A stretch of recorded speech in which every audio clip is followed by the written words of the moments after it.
Hello, everybody. This is Allie Orwig with the Indiana Rural Health Association. We appreciate you being with us today. We have a great presentation for you, but just a couple quick housekeeping items. We will be taking questions at the end of today's session, but you can also use the chat and or Q&A function during the session to submit a question. Carolyn and myself will act as moderators, try to keep an eye on that. Depending on which view mode you're in, if you hover at either the top or bottom of the screen, those options should pop up for you.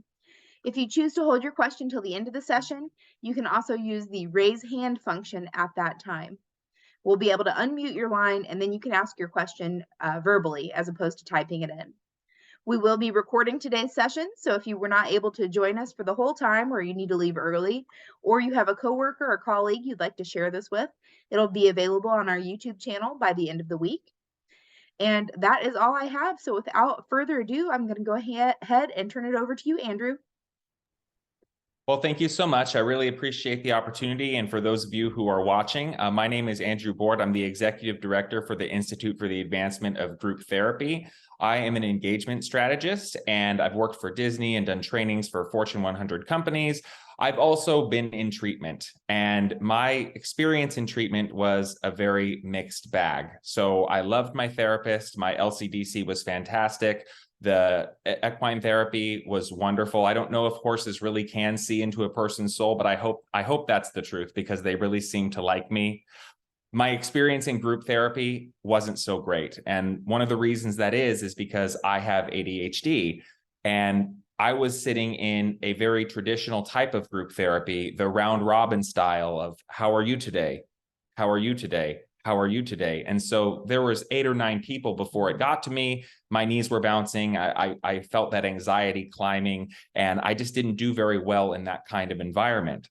The reality is, though, is that there are people like me all throughout the country in group therapy sessions. There are also people who haven't graduated from 5th grade and don't have very high reading levels. There are people with different cultural backgrounds, different background experiences that color their current perceptions. And there's just a lot of diversity within groups. And the cookie cutter model that is so common across the field, whether it be a $16,000 a month resort or a Medicaid clinic, the one at a time people talking is not the most effective way to reach people and to meet the needs of everyone in that group. And so we are here to address a gap in the current licensing and credentialing programs.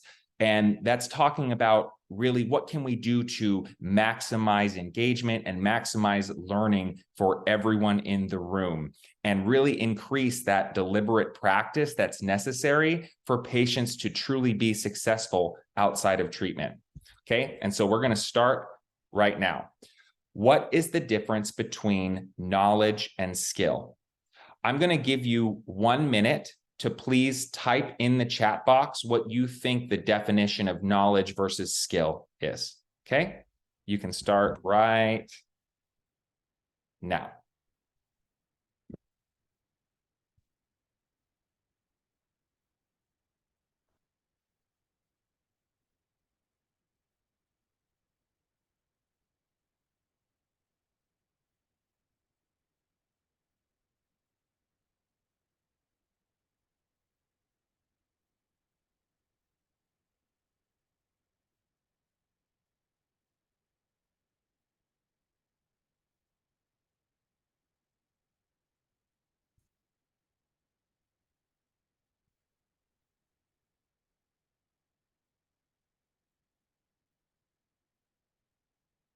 Okay, fantastic. So knowledge is more innate and skill is something that needs to be practiced. So knowledge is your understanding of something and skill is the practical application.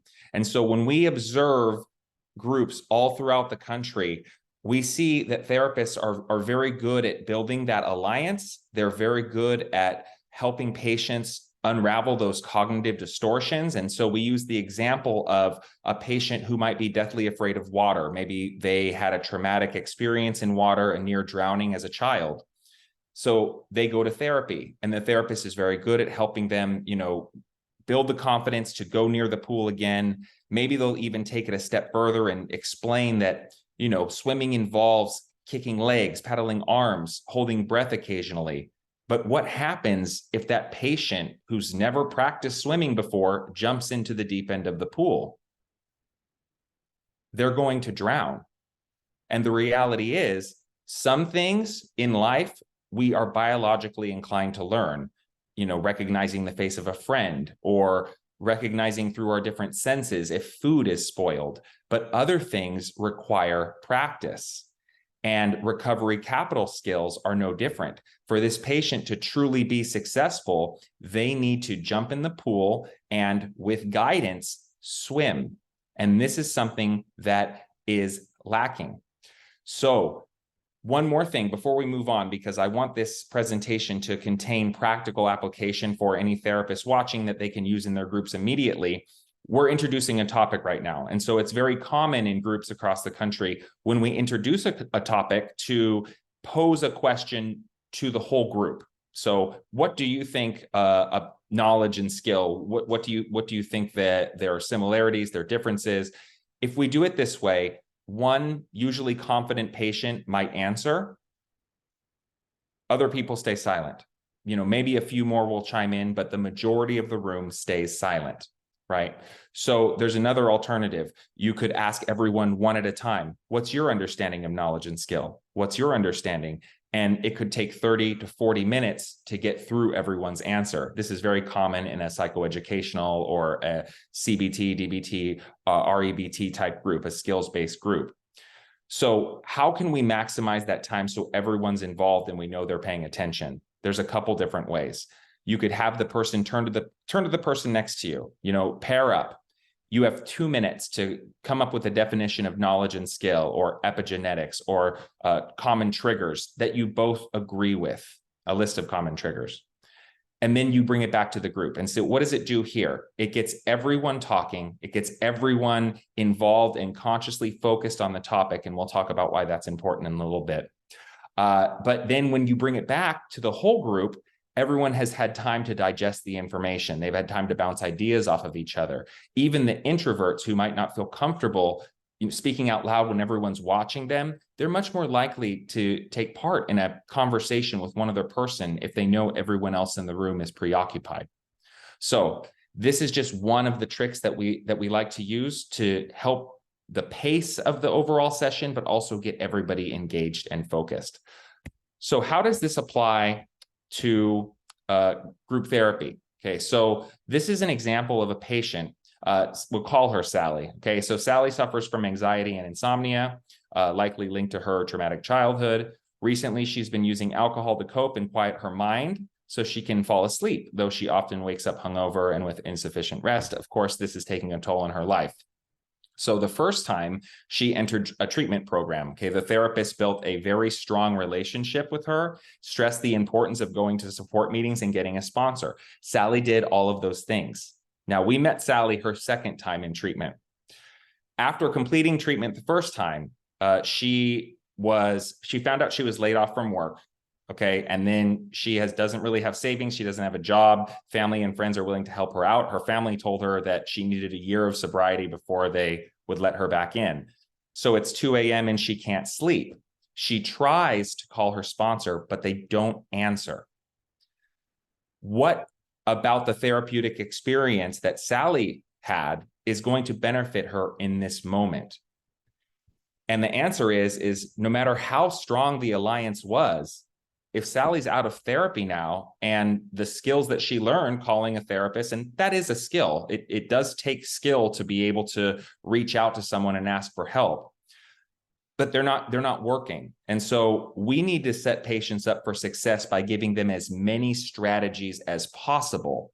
And a few that Sally could benefit from are emotional regulation. So these are skills about self-awareness, mindfulness, cognitive reappraisal, self-soothing, meditation, playing the tape through, visualization, and much, much more.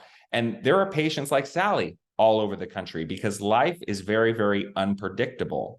And unlike the swimming example where, after the patient is more comfortable going near the water, you would send them to a swim school.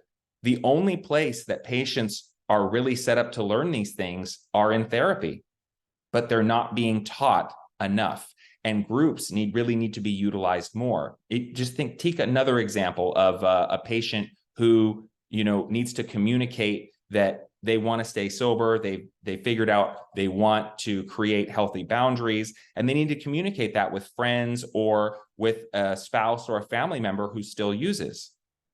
That is a very, very tough conversation. And there's a lot of skills involved with that, not only creating the boundaries and communicating them assertively to other people, but that kind of skill takes a lot of practice. And again, you can read as many books as you want about rock climbing, but you're only going to get good at it once you get on the mountain and start practicing. Okay, so we're going to talk a little bit now about how learning happens, and I'm going to show you a video, which we will get into later, why videos are effective for group therapy.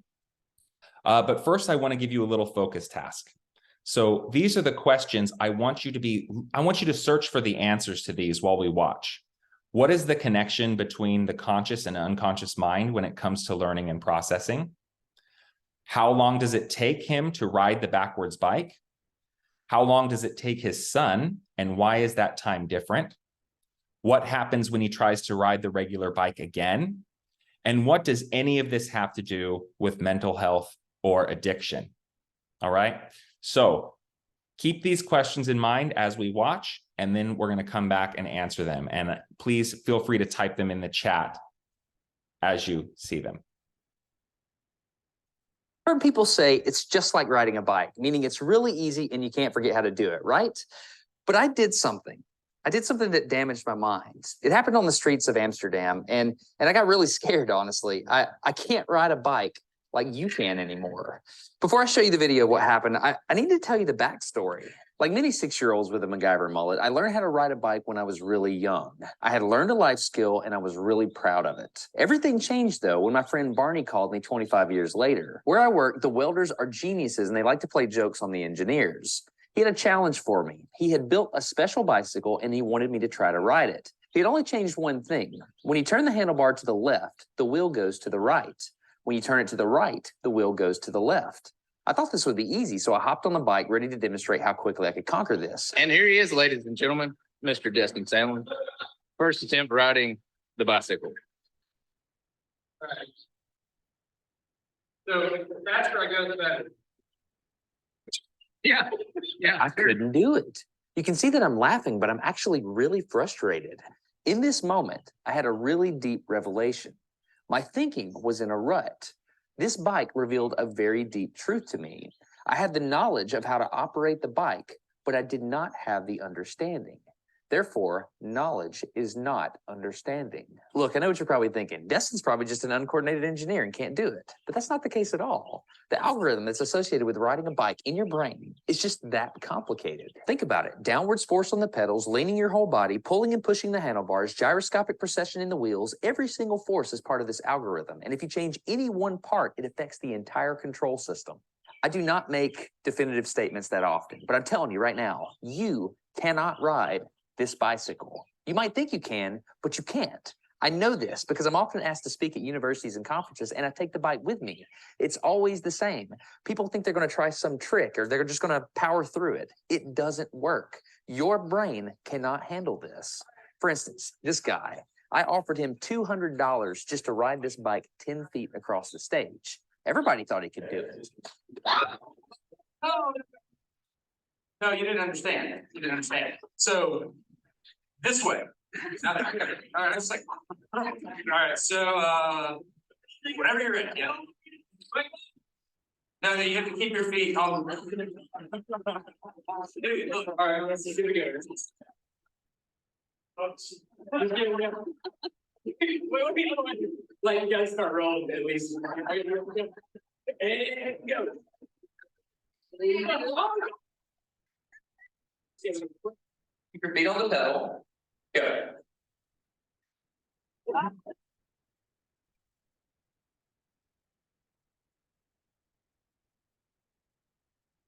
On the pedal. Yeah, come on.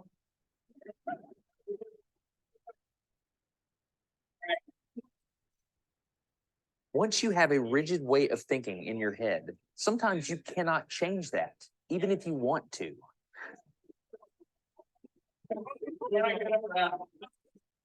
So here's what I did. It was a personal challenge. I stayed out here in this driveway and I practiced about 5 minutes every day. My neighbors made fun of me. I had many wrecks, but after 8 months, this happened.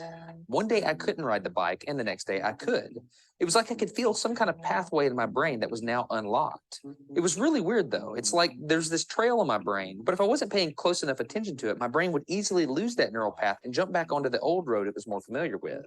Any small distractions at all, like a cell phone ringing in my pocket, would instantly throw my brain back to the old control algorithm and I would wreck, but at least I could ride it. My son is the closest person to me genetically, and he's been riding a normal bike for 3 years. That's over half his life. I wanted to know how long it would take him to learn how to ride a backwards bike, so I told him if he learned how to ride a backwards bike, he could go with me to Australia and meet a real astronaut. Are you going to give up? Go ahead. This is how it starts. Look at this. This is such a big deal. Get up. You got it. Did you see his brain get it? So in how many weeks have we been doing this? 2 weeks?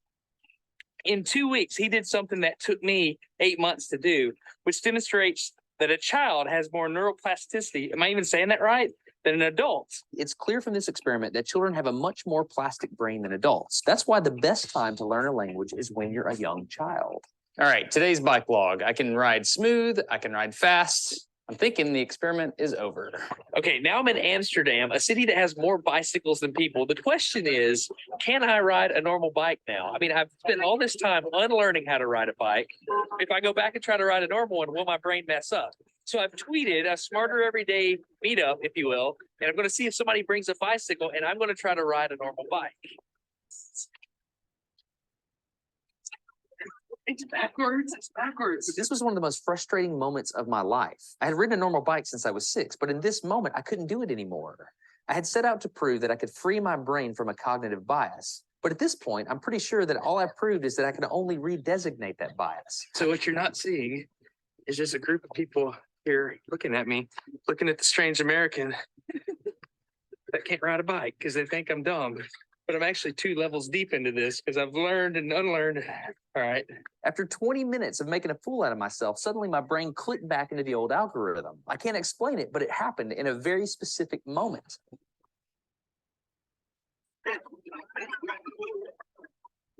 Got it. I'm back. Oh, click. Okay, click. I got it. Okay, there it is. There was the moment. Okay, I can ride a bike. I tried to explain this to the people around me, and they just didn't get it. They thought I was faking the previous 20 minutes, and I couldn't get anybody to believe me. That looked like I faked that, didn't it? Yeah. Just to think I'm faking. You don't believe it. That's so weird. You were like, you think I'm lying, don't you? Yeah, I'm not lying. I felt like the only person on the planet who had ever unlearned how to ride a bike, and I couldn't articulate it to anyone because everybody just knew that you can't forget how to ride a bike. So I learned 3 things from this experiment. I learned that welders are often smarter than engineers. I learned that knowledge does not equal understanding. And I learned that truth is truth, no matter what I think about it. So be very careful how you interpret things because you're looking at the world with a bias, whether you think you are or not. I'm Destin. You're getting smarter every day. Have a good one. Okay, so let's go back really quick. And I understand that given the time, I didn't give you very much time to process these, but let's see. Does anyone have an answer for number 1? Throw it in the chat if you do. This is probably the most difficult one, so if you don't, it's okay.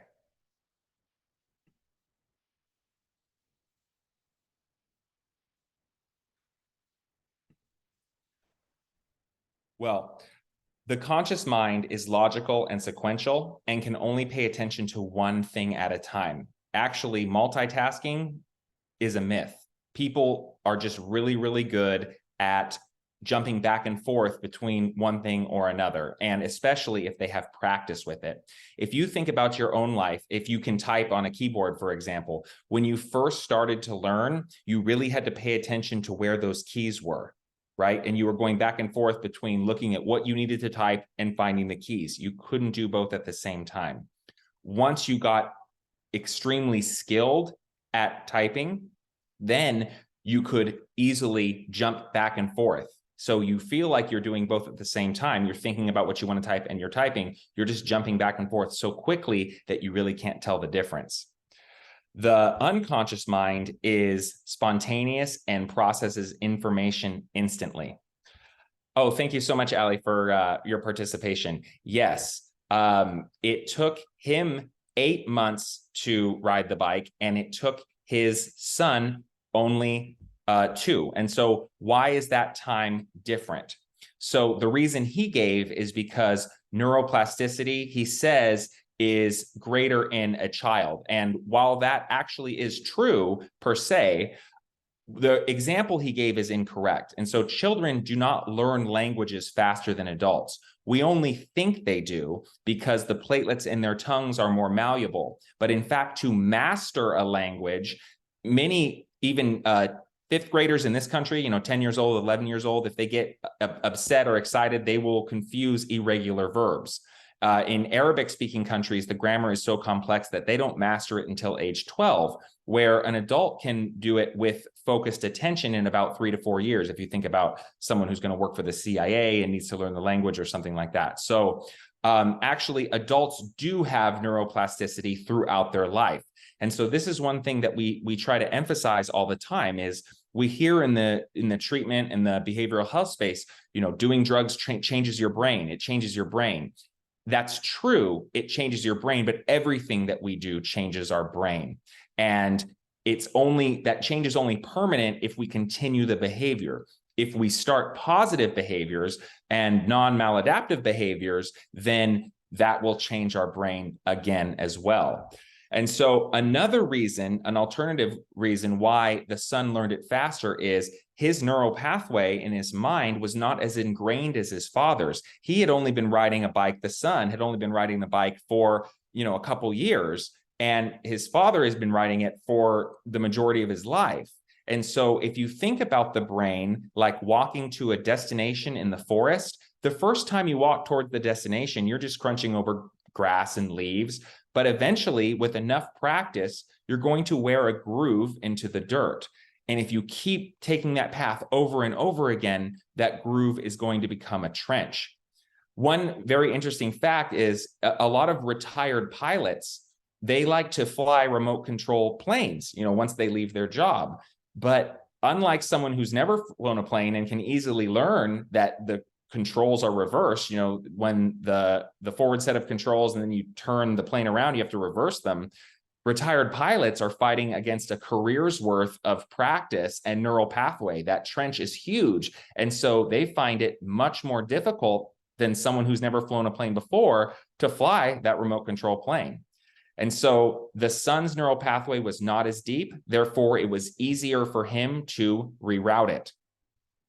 So what happens when he tries to ride the bike again? Yes, correct. He cannot.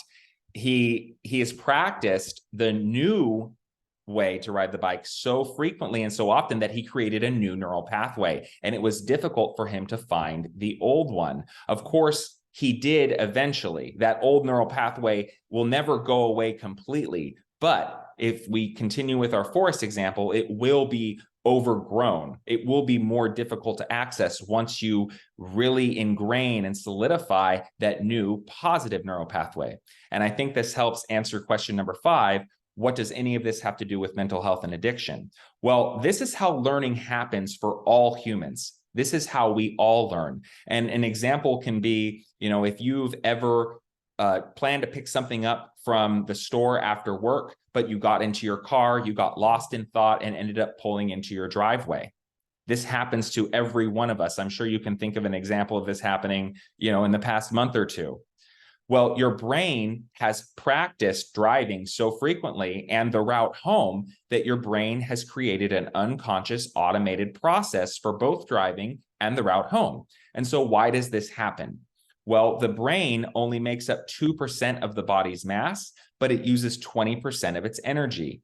And conscious thought, which originates from the prefrontal cortex, is the most energy-intensive form of thought. And so the brain looks to limit this whenever possible. And that's why you can do motor skills or activities that you've practiced so frequently while zoning out. But The reality is, if you can zone out while you're driving an automobile, then your patients in therapy are going to zone out if they're not engaged. And one person talking at a time as you go around the room is not engaging. That's going to beg patients to zone out. And so if it's not an effective use of group time for everyone, then the activity should be changed. Too often, group therapy is delivered like individual therapy with just more people in the room watching, chiming in occasionally. Most of the time when they're called on to chime in, they say, what? Because they weren't following, and you need to catch them up. And again, we want to maximize that time for everyone. Groups are the best place to really practice skills that are going to be useful to patients outside of treatment, because if we use the example of a job interview or the communication I brought up earlier, communicating your desire to stop or your new boundaries with a loved one who still uses, you can practice that conversation 6 or 7 or 8 different times and get different responses each time because you're role playing with different patients in the room. No conversation will be the same. It's the best way to set you up for success outside, because life can be completely unpredictable. And finally, what does this have to do with mental health and addiction? Is because this is how learning works for everybody, we can practice positive behaviors and thought patterns to the point where they become unconscious automated processes, just like the keyboard, just like swimming, riding a bike, and any other skill that you're very successful at because you've practiced it enough for it to become automated. And so we don't want patients who are quick to anger to have to stop and think about what to do. We want them to go right into deep breathing or whatever other coping skill that they've practiced so much in therapy that it's become an automated process now that they don't have to be triggered or get into an altercation. We want therapy to be successful, because if we go back to our example with Sally, we need as many strategies as possible to face an unpredictable world. Okay, and so we're going to talk one more time about conscious attention and the unconscious automated processes. So I mentioned before that the mind can really only focus on one thing at a time, and it's going to be much slower when you're initially learning something for the first time, which is why we really need to get patients to pay attention in therapy, to create activities that can meet the needs of everyone and to involve everyone as much as possible. I'm going to give you another example of unconscious automated processes. Once again, I'm going to ask for your participation here. I'm going to give you a series of sentences with the verb missing. And if you can throw in the chat your answer, how would you fill that in? I would really appreciate it. Okay, here's number 1.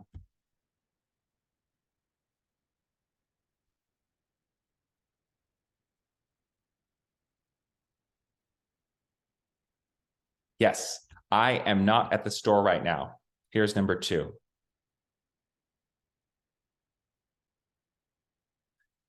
You are not at the store right now. Here's number 3. I was not at the store yesterday. Correct. Very good. Number 4. There's 2 possibilities here. Perfect. So I haven't been or I haven't gone to the store yet today. Fantastic. And the last one. If I were you. Okay, well done. So believe it or not, this is incredibly complex grammar. It might not seem that way because in your mind, if you're a native English speaker and you've been doing this thousands of times over the course of your life, this just comes like second nature. So the first one is first person singular present tense. The second one, second person singular present tense. The third, first person singular past. First person present perfect tense, and the subjunctive clause. So most people tuning in right now can formulate these verbs, conjugate these verbs correctly, but they probably couldn't tell me why that we would use was in sentence 3, but were in sentence 5. They're both first person, right? Singular. So why do we do it? Well, number 5 is a hypothetical situation. That's the subjunctive clause.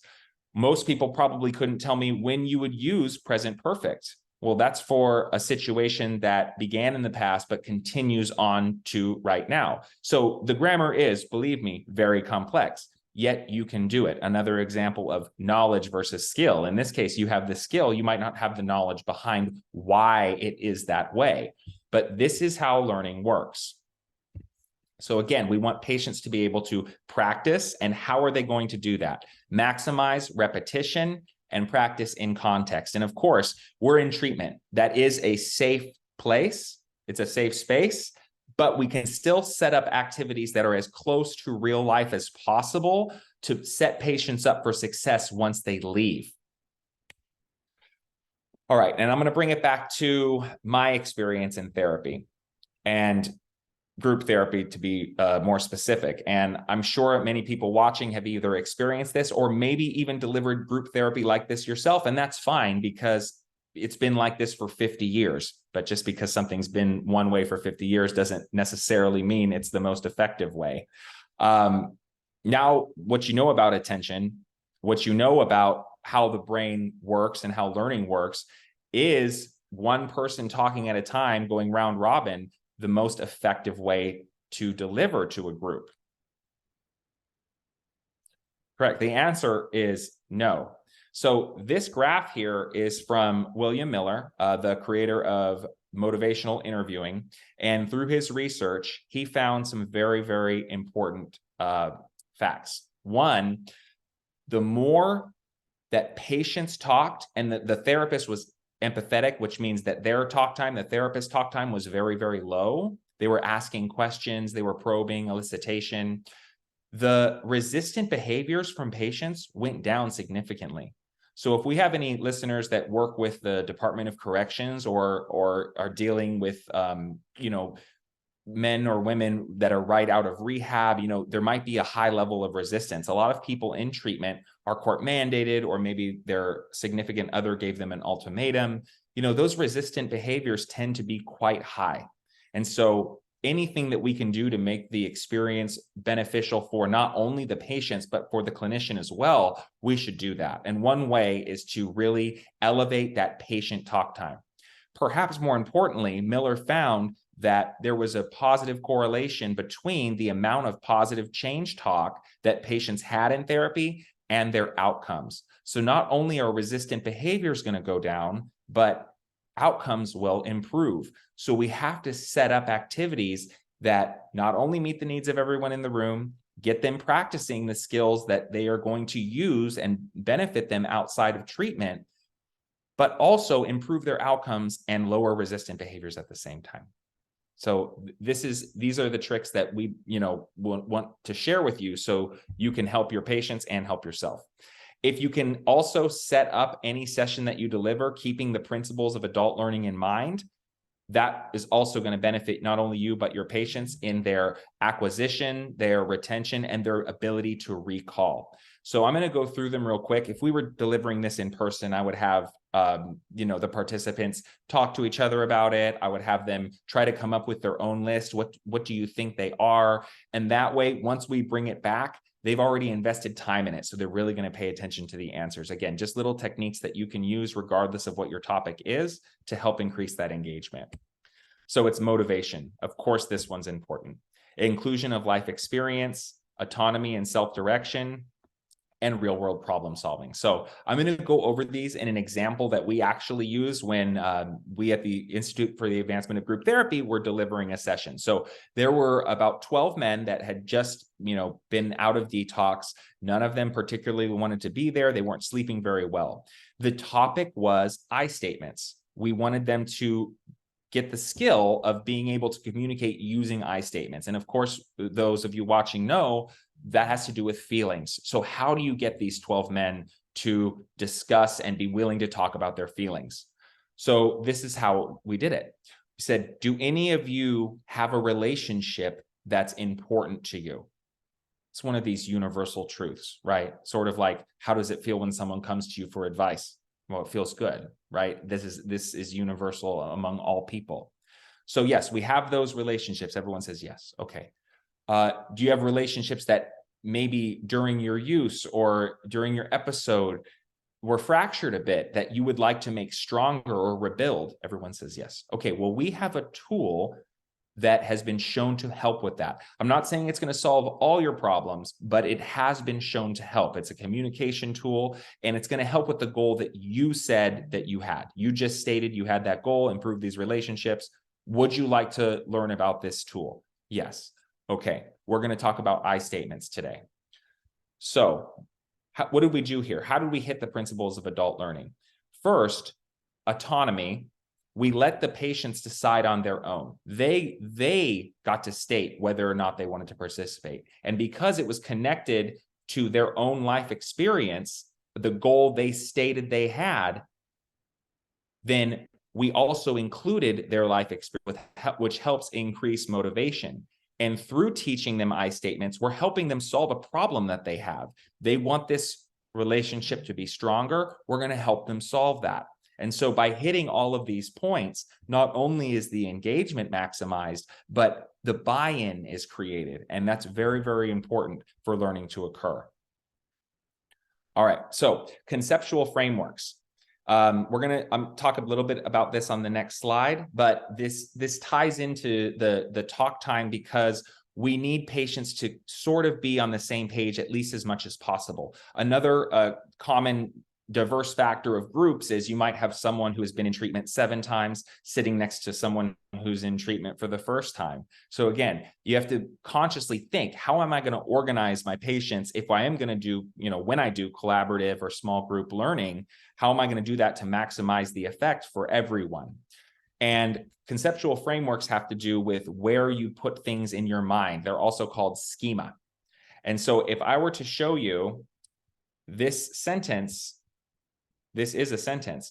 Unless you spoke Chinese, even if I showed you this for 5 minutes and didn't let you write it down, 5 minutes later, there's little to no chance that you would be able to copy that down. If I showed you the next one, you might do a little bit better. And that's because Turkish uses a similar alphabet where Chinese is, of course, completely different. Even if I gave you 5 minutes. Of course, the next one, you can't remember what you don't know. I wouldn't even need to show you this for 30 seconds because you have somewhere to put it in your brain. That's what a conceptual framework, that's what a schema does. And this connects to talk time because if it is a skills-based lesson or a psychoeducational group, then there should be talk time on the part of the therapist, but it really should be concentrated to the beginning, to checking prior knowledge, to helping patients make those connections, to utilize the principles of adult learning, the motivation, the autonomy, the problem solving, and connection to life experiences. Then you want to turn it over to the patients and have them be doing as much work as possible. Okay, so for placement and recall, the way humans learn, again, we have the declarative pathway, which is for facts and information, and then we have the procedural, which is those unconscious automated processes that we talked about. But there are ways that are more effective to learn than others. One of them is through stories. And so we see this through fMRI neuromapping, neuroimaging, that when a person is given just a fact, the language processing and the comprehension areas of their brain light up. But when someone is told a story, their brain lights up like Christmas or like the circus, where there is a deeper connection to the material. There is emotional responses often with either characters or scenarios. And that's why the connecting to the patient's personal life story is one of the most effective narratives that you can use. And so it is very, very effective for patients to be able to draw on their past experiences and talk about their lives. But it's not as effective to do it one at a time as it is to talk to the person next to you about it, because then you have everyone engaging at the exact same time. You could even set a timer with whatever the topic might be and, talk about what your common stressors are or what resumption of use prevention topics or strategies are going to be most effective for you when you leave treatment. You're going to talk to one patient for 2 minutes And then you're going to find somebody else and talk to them too. And then you're going to find somebody else. We're reinforcing the information over and over and over again, which is helping solidify those neural links in their brain. It's going to make it easier to recall the information, but they also might hear new ideas from other people. So telling stories, connecting to stories. Learning styles. So when we're in the live training, I always ask, who thinks that they're a visual learner? We got about 30% of the room raises their hand. Who's an experiential? Everybody hand goes up. And the reality is, and people don't like to hear this, but learning styles are actually a myth. It's true that you might have learning preferences, things that you feel you're better at, but take visual, for example. You hardly, if ever, learn something visually in isolation. It's always reinforcing something that you're hearing. So yes, of course, it's going to be more memorable if someone tells you something and shows you something at the same time. And of course, for experiential, you're getting it multiple ways. Not only are you seeing and hearing it, but you're touching it, you're trying it, you're failing at it. And so that's creating all new neural links in your brain each time. And so you're getting multiple inputs, you're encoding it multiple times. And we need to consider this when we're thinking about our diverse patients in group therapy. The more ways we give them information, the better. So this has to do with synaptic linkages. So we'll talk about that in just a second. So we have different types of memory as well. And memory is important because you don't want your patients sleeping through your session. Unfortunately, if group therapy is not engaging, that's exactly what they're going to do, essentially. I mean, it's why commercials turn up the volume when they're trying to sell you something. If you don't pay attention, you're not going to buy their product. If you sleep or zone out through a good portion of the session, then that's completely time wasted. And memory is very, very important. So we have three types. We have episodic, knowledge, and sensory. So episodic is like if we ask a person of the appropriate age, what were you doing on 9/11? They would be able to say that. Episodic memory is a survival skill. It's if you were walking with your brother in an unknown forest, hundreds of years ago, and a large orange and black beast jumped out and ate your brother, you would need to remember that. Right. And so episodic memory gets burned in, it passes by all the normal learning mechanisms and is ingrained in your brain. This is what happens with trauma. And often emotional reactions are tied to that memory, which is why trauma is often so hard to treat. Of course, we know that there are therapeutic modalities and interventions that can be used to reduce that connection to the emotional response to the memory over time. We also have knowledge. This is where facts go. If I told you, for example, 2 + 2 is 4. Okay, you know that, right? That's just a fact that goes into your knowledge. You couldn't remember a bird's chirp through the knowledge, though. That's something that you have to hear. You couldn't locate a country on the map through the knowledge input. That's something that you would need to see. Okay, so there are different types of memory and they all work together. Of course, we have working. That's about, generally people can keep about 4 working things in their mind at a time. We have short term, where did I put my keys last night? And we have long term, which is what we really want patients to leave therapy with. And so in order to reach long term, we need repeated practice over and over again. Because every time when you go to sleep, your brain's going to get rid of a lot of it. And you can just think, if you graduated with more than 1,000 people at your high school, you probably couldn't name 7 students in your 10th grade math class, even though you spent a year with them.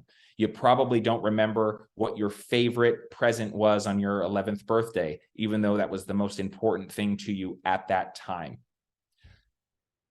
Fire it to wire it. This is how we do this. This is how we get them to remember, not only presenting the information in multiple different ways, but also repetition. And so in neuroscience, it's fire it to wire it. In recovery, it's fire it to rewire it. Because as we said before with the bicycle video, neuroplasticity exists for your entire life.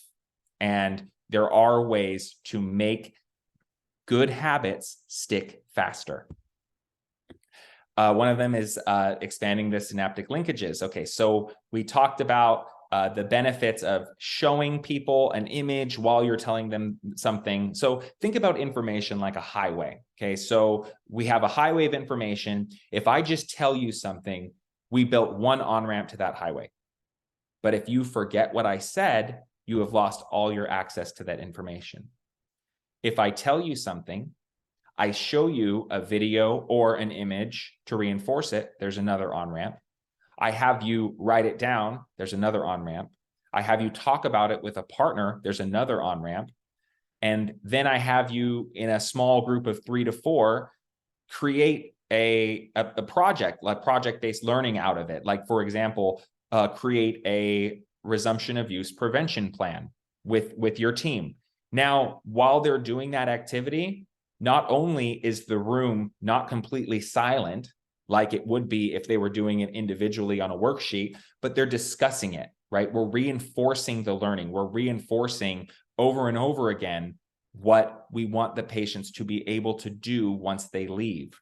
So we're building more and more on-ramps. Now, if you forgot what I said, you still have plenty of other access points to that information.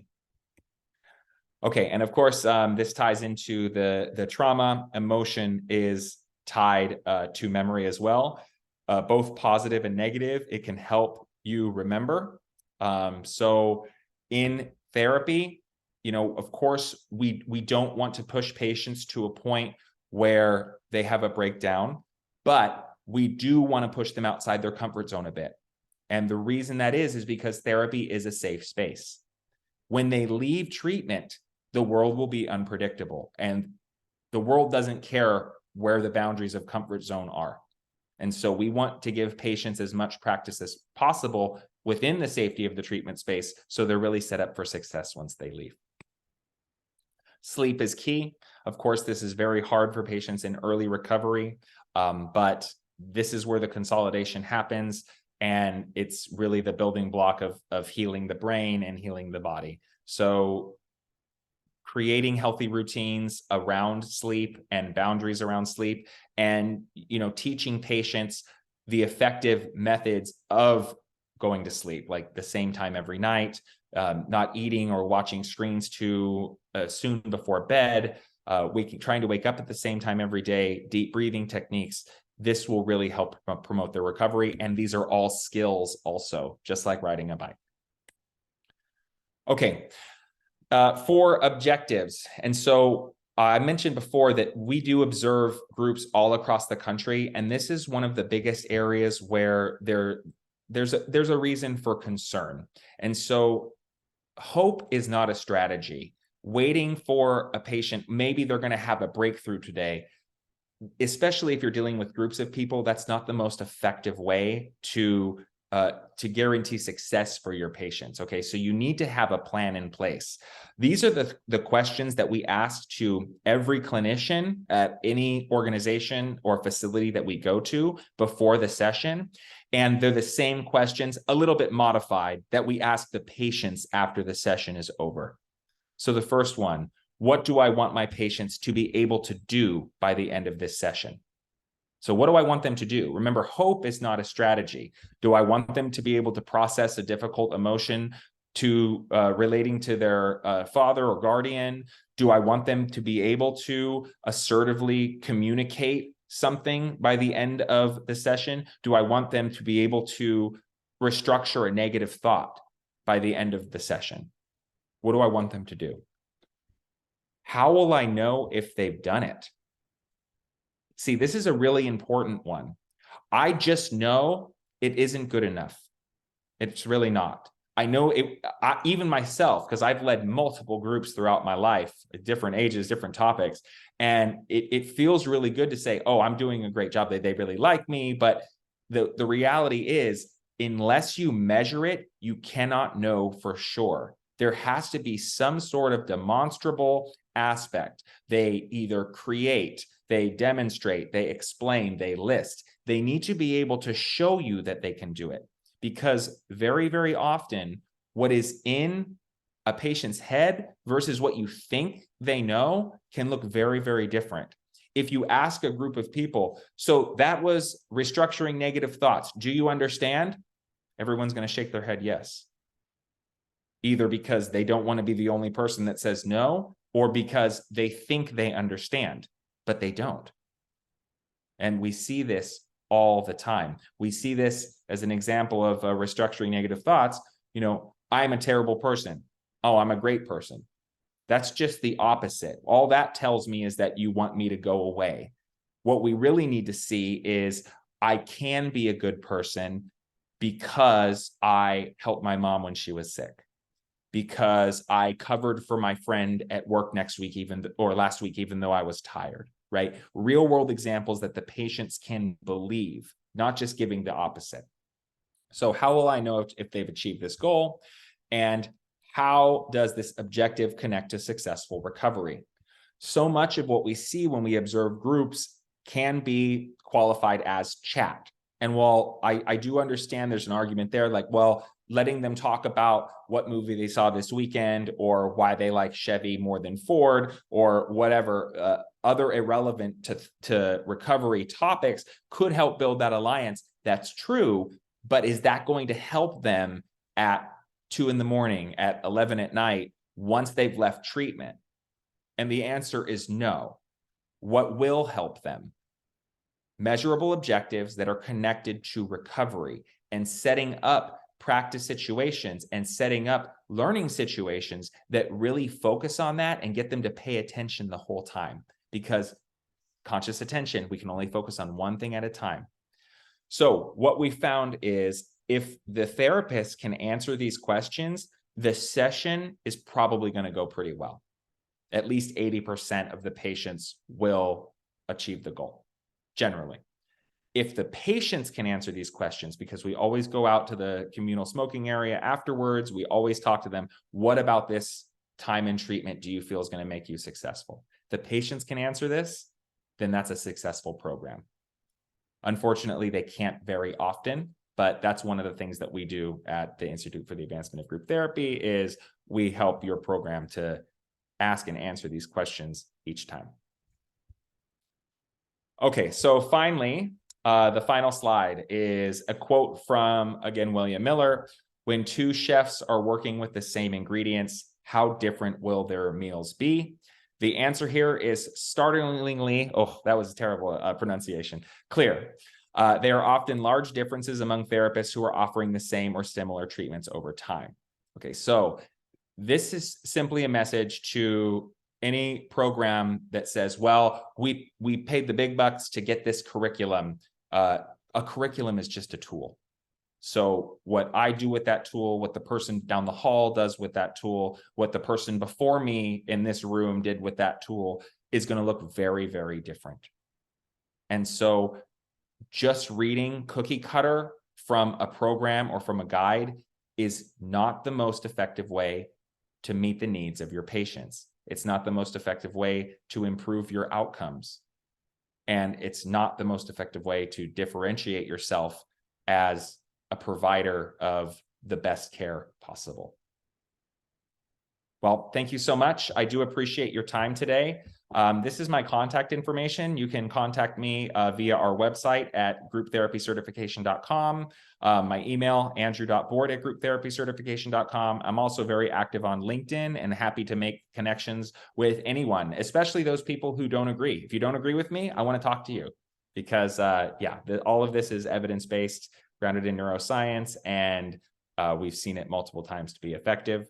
One of the things that I'm most proud about my work is that we do meet some resistance from clinicians in the beginning, but there is yet to be one that we haven't won over.